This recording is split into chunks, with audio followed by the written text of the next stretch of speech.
Saludos, mi nombre es Marina Ramírez y el día de hoy, en compañía de mis compañeras Diana Alonso y Lorena Camacho, hablaremos sobre el Tratado de Libre Comercio de América del Norte. Después de la crisis económica de 1982 y la década perdida en México, el gobierno decide transformar su modelo de desarrollo económico. Este pasaría de basarse en las importaciones a privilegiar las exportaciones. El modelo sería orientado al exterior, teniendo como piedra angular las reformas estructurales, las cuales no serían hasta la época de Salinas y el neoliberalismo cuando se logra la incorporación a México al mundo globalizado. La apertura del país ante el mundo fue sellada con la entrada de México al GATT, el cual llega a transformar el marco jurídico nacional y la inversión extranjera. Es en el año de 1985 cuando México y Estados Unidos negocian un acuerdo, el cual denominarían el primer acuerdo marco. Con este acuerdo se da pie a que México por fin ingrese al GATT. Fue así cuando el 25 de septiembre de 1986 México se convierte en uno de los 82 países en ser miembros del GATT. Sin embargo, anteriormente él ya había fungido como observador sin ser miembro. La entrada de México al GATT se da en el sexenio de Miguel de la Madrid, época en la que la economía del país se encontraba afectada. Esto en consecuencia de las crisis económicas de los dos sexenios anteriores. Mientras iniciaba México a entrar a la diplomacia, el ingreso de una política neoliberal daba la apertura a una agenda que privilegiaba el comercio exterior. Fue entonces cuando el presidente Bush propone por primera vez un acuerdo comercial entre México y Estados Unidos al presidente electo Salinas de Gortari.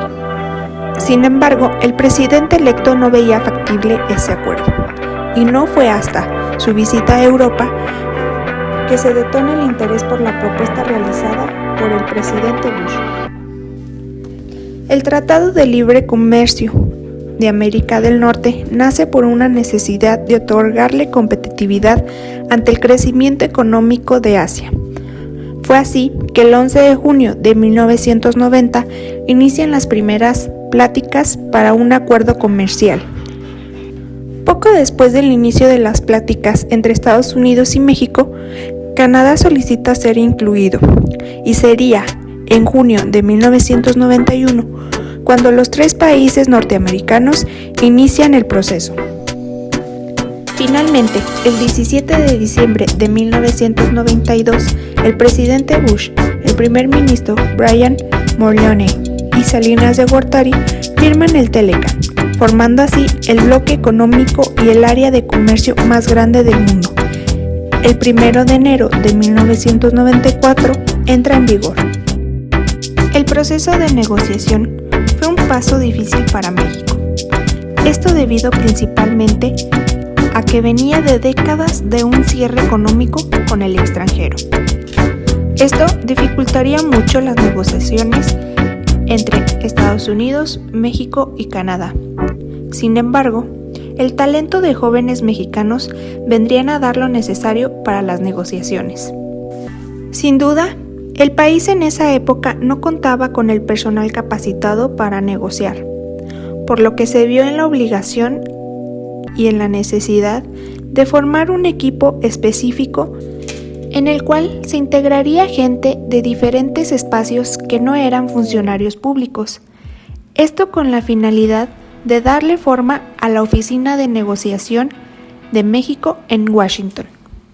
Sin embargo, México no solo tuvo que negociar con Estados Unidos y Canadá, también se vio en la obligación a negociar con ese sector de la población que no veía con buenos ojos el TELECAN y desaprobaba totalmente este tratado, por lo que se tuvo que iniciar una fase de promoción masiva en México y en Estados Unidos. Después de realizar las primeras negociaciones, se establecería una agenda de trabajo. En esta agenda se verían 6 grandes áreas de negociación, que serían los siguientes: acceso a mercados, reglas de comercio, servicios, inversión, propiedad intelectual y solución de controversias. Con esta primera agenda daría inicio una serie de negociaciones necesarias para que, al final, el 12 de agosto de 1992, concluyeran oficialmente esas negociaciones y finalmente se lograra el objetivo del Tratado de Libre Comercio de América del Norte. Las ventajas del Tratado de Libre Comercio de América del Norte han sido el acuerdo que promueve el crecimiento electrónico, además como fortalece la protección de datos de los consumidores. Esto fomenta la cooperación en ciberseguridad, lo que brindará un mayor acceso a los servicios financieros y lo cual facilita las operaciones financieras digitales entre las 3 naciones. Incrementa el sueldo en las empresas armadoras de automóviles a $16 la hora, así como fortalece la protección de propiedad intelectual mexicana, lo que abriría puerta para iniciar juicios para imponer impuestos a obras cinematográficas, lo cual promueve la participación de las pequeñas y medianas empresas en el comercio regional, a través de la cooperación de incubadoras y aceleradoras que operan en América del Norte. Impulsa la cooperación entre las 3 naciones para combatir delitos como la corrupción, soborno y el desvío de recursos. Así, también como las desventajas que trajo en el sector farmacéutico, se aumentaron las barreras de acceso a los medicamentos genéricos y biocomparables, lo que podría encarecer el precio final para los consumidores. El tratado obliga a las 3 naciones a cumplir normas y prácticas laborales conforme a lo establecido por la Organización Internacional del Trabajo. Sin embargo, no está claro cómo ese compromiso va a traducir en acciones concretas. Incorpora una cláusula que establece que los integrantes del pacto deben informar a los otros miembros sobre sus intenciones de iniciar un tratado de libre comercio con algún país que no opere bajo condiciones de libre mercado. También reduce la autonomía comercial de México, pues prohíbe a los campesinos el uso propio y el libre intercambio de semillas. Endurece las reglas de origen de acero y aluminio, en cual los acereros tendrán 7 años para la integración del aluminio. El Telecán inauguró las políticas neoliberales en la región, en donde México fue expuesto a los cambios económicos internacionales, siendo el país latinoamericano más afectado por la crisis de 2008, perdiendo soberanía alimentaria y más de 2 millones de campesinos abandonaron sus tierras, siendo ese fenómeno aumentar la inmigración ilegal hacia Estados Unidos, en donde uno de los ganadores que mayor impulso recibió con la firma del Telecán es la industria automotriz mexicana, ya que pasó de producir alrededor de 1 millón de vehículos en 1994 a alrededor de 2,5 millones para 2012. El incremento de las exportaciones, ya que también alrededor del 90% de estas se comercializan en Estados Unidos y Canadá. Aprovechando el trato preferencial que les confiere el acuerdo, la inversión extranjera directa, claro está, que ha beneficiado a quien tiene capacidad de mover el capital.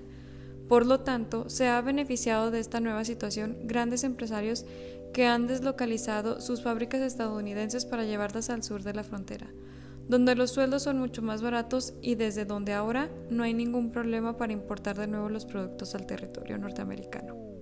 También, las empresas exportadoras estadounidenses y mexicanas se han beneficiado de una ausencia total de control o barreras al comercio. Con el Telecán, en vez de un país al que vender, las firmas exportadoras cuentan con un mercado local que incluye 3 diferentes países, que vienen siendo México, Estados Unidos y Canadá. En cambio, los perdedores son los principales damnificados, los cuales han sido los miembros de la clase obrera a ambos lados de la frontera. Con la evolución de la pobreza, donde se trataba de la igualación del nivel de vida de México con el de Estados Unidos y Canadá, fue una de las mayores expectativas que se idealizaron sobre la firma del Telecán. Después, por otra parte, las capas trabajadoras de los Estados Unidos han perdido una gran cantidad de trabajo debido a que las empresas de la zona, conocida como la manufactura de Bell, se han marchado para producir a México, en donde los sueldos son mucho más baratos. El ingreso y los salarios en México también fueron afectados donde la ausencia de competencia de las empresas mexicanas frente a las estadounidenses y canadienses han hecho aumentar de forma notoria las condiciones al trabajo y las tasas de desempleo en México son mayores. La balanza agroalimentaria, también siendo uno de los factores más golpeados con la apertura comercial que ha sido la agrícola, en donde los inmigrantes y el éxodo rural ha aumentado exponencialmente en el país mexicano desde la aplicación del Telecán. Igualmente, ha ocurrido con los trabajadores del campo que no pueden competir con los precios de los productos llegados de México. Lo cierto es que sigue siendo una incógnita cómo el resultado de estas puede afectar a la economía de ambos países y a la actuación de sus monedas. Para las negociaciones del Tratado de Libre Comercio se tuvo que crear un grupo conformado por economistas mexicanos estudiados en Estados Unidos y por supuesto gente de otros lugares. Era algo tan inusual en aquella época que ni siquiera fue conformado por un grupo de funcionarios públicos como todo solía ser.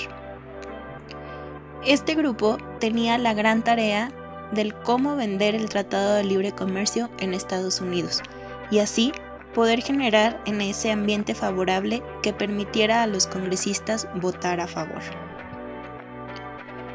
El 12 de junio de 1991 se arrancaron las negociaciones del Tratado de Libre Comercio para América del Norte, estableciendo una agenda muy ambiciosa, que sin embargo el electorado no quería que se llevara a cabo ese tratado.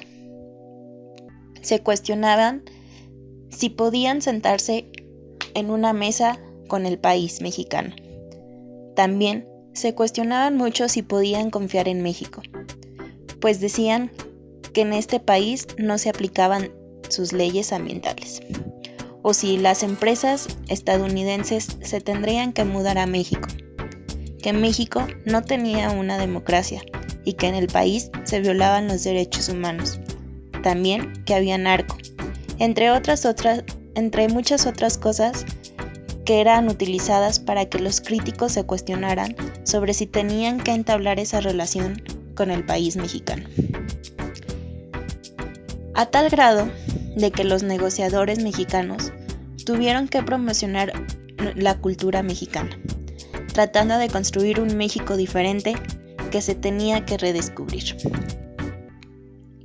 Después de 23 años de haber entrado en vigor el Tratado de Libre Comercio, llega Donald Trump amenazando con renegociar o cancelar el Tratado de Libre Comercio durante sus primeros 200 días en el mandato. Esto implicaría una reducción importante en los $532,000 millones que Estados Unidos y México intercambiaron. Sin embargo, de ser así, Estados Unidos estaría entrando en una recesión por perder más de 5 millones de empleos. Sin duda, México y el Tratado de Libre Comercio ha generado bienestar para ambas naciones, tanto como para México como para Estados Unidos. Sin embargo, nuestro país tiene aún muchas asignaturas pendientes.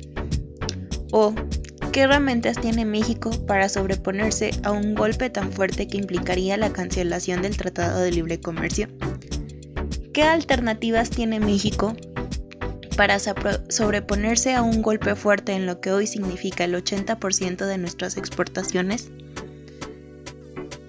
Claro que México tiene que ir más allá y pensar en qué hacer después del Tratado de Libre Comercio, o hacia dónde debe mirar el país para superar su crisis económica.